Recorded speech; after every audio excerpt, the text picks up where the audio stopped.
नमस्ते दोस्तों। आज सुनिए कहानी। शीर्षक है मिसेस सहगल। लेखिका हैं मीनाक्षी दुबे। मीनाक्षी दुबे जी समकालीन हिंदी कथाकार हैं। प्रस्तुत है उनकी कहानी मेरी जुबानी। मैं हूँ सीमा सिंह। चलती कार की खिड़की से बाहर के दृश्य तेजी से बदलते दिखाई दे रहे थे, लेकिन उससे भी कहीं अधिक तेजी से मेरे मन में दृश्य बदल रहे थे। मैं मिसेस सहगल को अपने आसपास महसूस कर रही थी। उनके साथ बिताए दिनों के दृश्य साकार हो उठे थे। कहा जाए तो मिसेस सहगल मेरी कोई भी नहीं, ना तो मेरी हम उम्र, ना ही कोई खून का रिश्ता और ना ही कोई दूर की रिश्तेदारी। पर मन उनसे कुछ ऐसे जुड़ गया था कि लगभग 40 वर्षों बाद फेसबुक के माध्यम से मैंने उन्हें खोज निकाला। मंझोला कद, गेहुआ रंग, बड़ी बड़ी आँखें और घुंघराले बाल, चेहरे पर झलकती तनिक बेचारगी। मिसेस सहगल मेरी स्मृति में इस कदर शामिल हो गई थीं कि समय का लंबा टुकड़ा गुजर जाने के बाद भी मैं उन्हें भूल नहीं पाई। फुर्सत में बैठी बाएं हाथ की कलाई पर पड़े दाग को देखती तो मेरे नथनों में लौकी की छीलन और बेसन से बनी पकौड़ियों की मसालेदार गंध आ समाती। एक दिन जब मिस्टर सहगल की उपस्थिति में उनके घर पहुंची तो मिसेस सहगल यही पकौड़ियाँ तल रही थीं। लौकी की छीलन ने मेरे अंदर इतनी उत्सुकता जगा दी कि मैं जलते स्टोव के पास जा बैठी और तली जा रही पकौड़ियों को देखने लगी। मेरी कलाई पर गर्म तेल छलकने से फफूला पड़ गया, जो घाव बनकर इस दाग में बदल गया।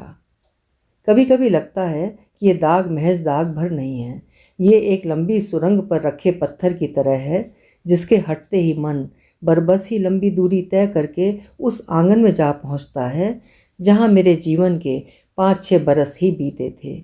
लेकिन वहां रहने वाली मिसेस सहगल का जीवन संघर्ष हमेशा के लिए यादों में रह गया था। वे बीतते बचपन और कैशोर्य के शुरुआत के बरस थे।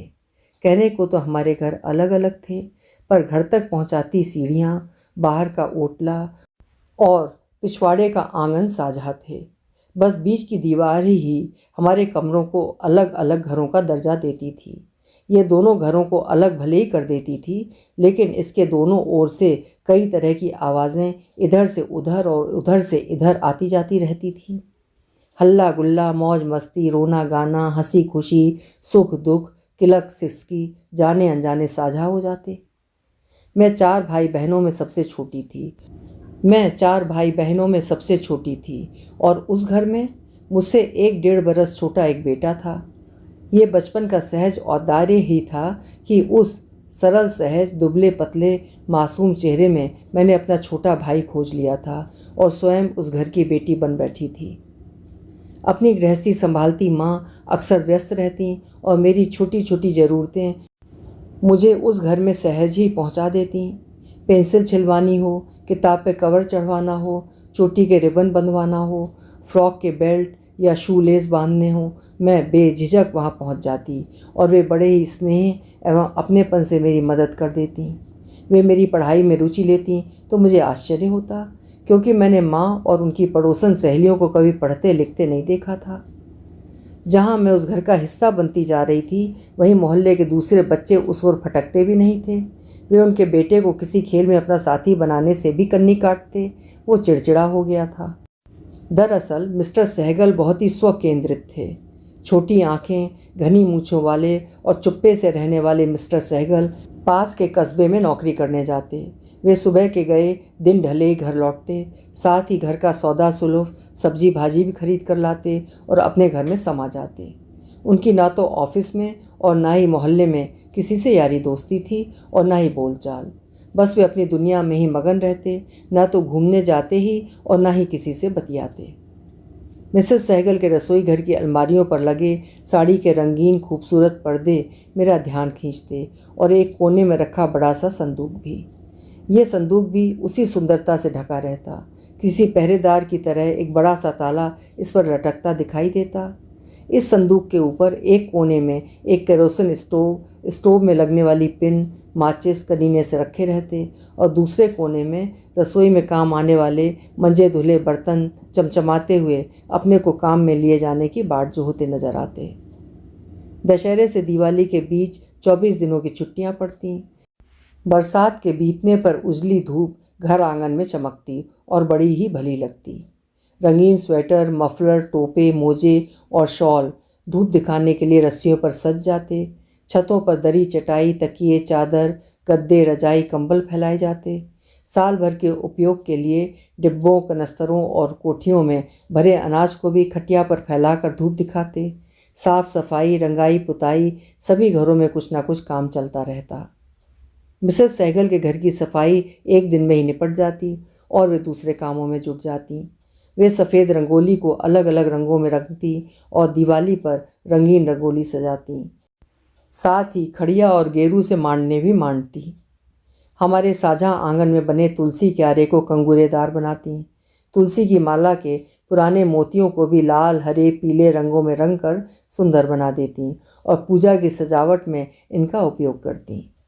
टाट की बोरी पर पुरानी ऊन से क्रॉस स्टिच में सुंदर बेल बूटे उकेरती। पूजा और भोजन करते समय आसन की तरह इनका उपयोग करती। इसी तरह मोटी बोरी से पाँवपोश बनाती। इस पर अंग्रेजी में लिखा वेलकम आकर्षित करता। वे क्रोशिये से कलात्मक तोरण और थालपोश बनाती।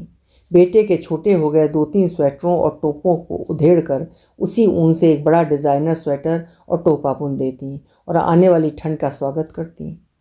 किसी रंगीन छींटदार कपड़े को सही नाप में काट कर वे बड़ी सुघड़ता से हाथों से तुरप कर अपने बेटे का झबला या कुर्ता तैयार कर देती। अपने लिए एक आध रंगीन डिज़ाइनर ब्लाउज भी बना लेती। उनकी सस्ती साड़ी भी इस ब्लाउज पर खूब फबती। चलती गाड़ी में ही उधड़ी कमज़ोर पड़ चुकी ऊन में मोटा धागा मिलाकर बुने उनके हाथों से बने छोटे हैंड पर्स के डिज़ाइन मेरी आंखों के सामने तैर गए। आज मैं उनके जिस काम को सुघड़ता और सलीके का नाम दे रही हूँ, बेस्ट फ्रॉम वेस्ट कह रही हूँ, वही काम मुझे उस समय बकवास लगता था। हालांकि उस दौर में बाज़ार त्योहारों पर इतना हावी नहीं हुआ था, फिर भी कुछ कुछ सजावटी चीज़ें, रेडीमेड स्वेटर, टोपे बाज़ार में उपलब्ध थे। मैं उन्हें ये सब बाज़ार से खरीदने की बाल सुलभ सलाह दे डालती। वहाँ पहुँचने के 1-2 वर्षों में मेरा बचपन पूरी तरह विदा हो गया था। किशोर वय की समझ विकसित होने लगी थी। इस समझ ने मिसेस सहगल की पर्दे डली रसोई से पर्दा हटा दिया था और मैं रसोई घर में रखे उस संदूक का राज भी जान गई थी। मैं समझ गई थी कि पर्दे डली हुए अलमारियाँ खाली क्यों हैं।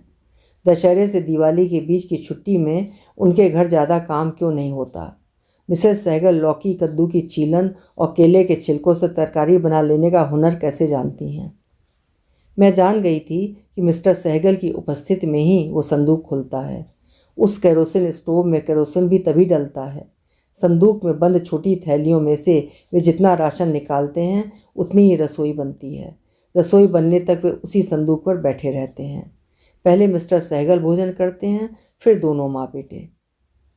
कभी भादों की बरसती शाम में, कभी अगहन की ठंडी रात में और तो और कभी बैसाख की तपती दोपहरी में हमारे पिछवाड़े की खिड़की के कांच पर उभरती उनकी छाया का रहस्य भी मैं जान गई थी। ये मिस्टर सहगल के क्रोध का चरम होता जब वे घर का दरवाज़ा बंद कर लेते और मिसेस सहगल दरवाजे के पास की दीवार से सटी खड़ी रहती। कभी तेज़ धूप, कभी पानी की बौछार, तो कभी जाड़े की ठिठुरन से खुद को बचाती वे दीवार से और चिपट जाती। अंदर उनका बेटा माँ माँ की गुहार लगाए रहता। कभी उसे भी बाहर ठेल दिया जाता। मेरी समझ में आने लगा था कि मिस्टर सहगल पर उनका पुरुषत्व इतना हावी है कि वे अपनी पत्नी और बेटे को भी अपने आप से नहीं जोड़ पाते हैं। अपनी ज़िंदगी को उन्होंने घने अंधियारे जंगल तक पहुंचती सुनसान सड़क की तरह बना रखा है। वे पढ़ी लिखी योग्य पत्नी एवं बेटे के सानिध्य का सुख भी नहीं उठा पाते। अक्सर समय असमय, बात बेबात उनके घर में उनकी गुस्सैल आवाज़ गूंज उठती। हम सभी मिसेस सहगल के जीवन संघर्ष से वाकिफ़ होने लगे। अकारण गुस्से के बाद कई बार मिस्टर सहगल आगे के दरवाजे पर ताला डाल बाहर निकल जाते। माँ पिछवाड़े के दरवाजे से उनके घर जा पहुँचती। रोते रोते मिसेस सहगल की हिचकियाँ बन जाती, उनके दांत भिज जाते, वे अचेत होने लगती। माँ उनके चेहरे पर पानी की छींटें मारती, अपने स्नेहिल स्पर्श और शब्दों से उन्हें ढांढस बंधाती, मनुहार करके पानी और चाय पिलाती, उनके बेटे को दुलारती। अब मैं अन्य बच्चों के साथ घर घर खेलती तो मैं उनके बेटे को खूब लाड़ और सम्मान से अपने खेल में शामिल करती। हम उसे मेहमान बनाते और खूब खातिरदारी करके अच्छी अच्छी चीज़ें खिलाते। माँ उन्हें अपने ससुराल या मायके से मदद लेने की सलाह देतीं, लेकिन वे इस बात पर राजी नहीं होती। माँ ने उनकी मदद करने के लिए पिताजी से सलाह करके एक सिलाई मशीन उपलब्ध कराने का प्रस्ताव दिया, लेकिन स्वाभिमानी मिसेस सहगल ने इसे ठुकरा दिया। अपनी स्थिति से निपटने के लिए वे हंसिया लेकर खेत में मजदूरी करने को तैयार थीं, लेकिन उन्हें किसी की मदद स्वीकार नहीं थी। आखिर माँ ने एक तरीका ढूंढ निकाला था। अब मैं पूरे हक से उनके यहाँ पढ़ने जाने लगी और अपने भाई बहनों को भी साथ ले जाती। वे कोर्स की किताबें पहले खुद पढ़ती, समझती, फिर सरल तरीके से हमें समझाती। जितने हक से हम उनसे ट्यूशन लेते, उससे दोगुने हक से उन्हें ट्यूशन के पैसे चुकाते। धीरे धीरे हमारे दोस्त और मोहल्ले के अन्य बच्चे भी उनसे ट्यूशन लेने लगे। शरारती बच्चे उनके बेटे को परेशान करते और वो ज़ोर से रोना शुरू कर देता और उन बच्चों को अपने घर से भगा देने की बात करता। मिसेस सहगल कभी उसे समझाती तो कभी उन बच्चों को। उन्हें ये खटका भी लगा रहता कि कोई बच्चा या उसके पालक मिस्टर सहगल के सामने आकर ट्यूशन पढ़ाने का राज न खोल दें। फिर भी वे हिम्मत नहीं हारती और पूरे मनोयोग से जुट जाती। अच्छी सोहबत से उनके बेटे का आत्मविश्वास भी बढ़ा। उसके चेहरे की उजास मिसेस सहगल को संतुष्ट कर देती। मिसेस सहगल का आत्मविश्वास भी बढ़ा। स्वाभिमान ने उनके चेहरे की बेचारगी को धो डाला था। 3-4 सालों की मेहनत ने मिसेस सहगल को सम्मानजनक स्थिति में ला दिया। मिस्टर सहगल का बर्ताव तो नहीं बदला था, लेकिन संदूक का ताला खुल गया था। पर्दे डली अलमारियों में कुछ डिब्बे करीने से सज गए थे। घर में खाने पहनने का सुविधा हो गया था और बच्चे की पढ़ाई का भी। गृह कलेश में मंद पड़ती उनकी बुद्धि अब फिर पैनी होने लगी थी। ग्रेजुएट तो वे थी ही, अब वे एमए की तैयारी में जुट गईं। एमए प्रीवियस के रिज़ल्ट पर हमने उनसे छक्कर मिठाई खाई थी। फाइनल के रिज़ल्ट तक हम उस जगह को छोड़ चुके थे। कुछ सालों तक कई किलोमीटर के फासले को चिट्ठियों से पाटने की कोशिश जारी रही। 1-2 बार उनसे मिलना भी हुआ।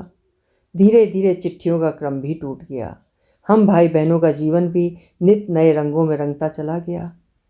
बरसों बाद हमारा रिश्ता फेसबुक के माध्यम से फिर से ताज़ा हुआ। फ़ोन नंबर भी साझा हुए तो पता चला कि बाद के बरसों में मिसेस सहगल ने एक प्राइवेट स्कूल में नौकरी कर ली थी। कुशल एवं अनुशासन प्रिय प्रधान अध्यापिका के रूप में उनकी जो पहचान बनी वो आज तक कायम है। सेवानिवृत्ति की उम्र को पीछे छोड़ चुकी मिसेस सहगल आज अपने स्कूल से स्वैच्छिक सेवानिवृत्ति ले रही थीं। बरसों बाद उनसे मिलने की व्यग्रता इतनी बढ़ी कि मैं उनकी सेवानिवृत्ति के अवसर पर आयोजित सम्मान समारोह में सपरिवार उपस्थित होने आ पहुंची। मैंने देखा कि स्कूल के बड़े प्रांगण में बने सुसज्जित स्टेज पर एक मखमली कुर्सी पर मिसेस सहगल बैठी हैं। उनके सहकर्मी और संस्था के संचालक उनके कार्यकाल में हुई स्कूल की प्रगति पर अपने विचार रख रहे थे। इस अवसर पर उस स्कूल में पढ़े कुछ बच्चे भी उपस्थित थे जो अब अच्छे पदों पर पहुंच चुके थे। हर प्रस्तुति के बाद मैडम सहगल के सम्मान में बजती तालियों की गड़गड़ाहट और मिसेस सहगल के चेहरे की मुस्कान मुझे रोमांचित कर रही थी। सामने की टेबल पर कुछ गुलदस्तों के बीच रखी नाम पट्टिका पर मेरा ध्यान गया। मिसेस सुधा सहगल। मैं चौंक पड़ी। ओह, कितना सुंदर नाम! इतने बरसों हम उनका नाम तक नहीं जान पाए। आगे की कुर्सियों पर उनके बेटे का भरा पूरा सुखी संपन्न परिवार भी आनंदित हो तालियां बजा रहा था। अपनी मेहनत के बलबूते जीवन को अलग अलग रंगों से सजाने वाली मिसेस सहगल का चेहरा आत्मविश्वास से झिलमिला रहा था। अभी आप सुन रहे थे मीनाक्षी दुबे जी की लिखी हुई एक छोटी लेकिन बेहतरीन सी कहानी मिसेस सहगल।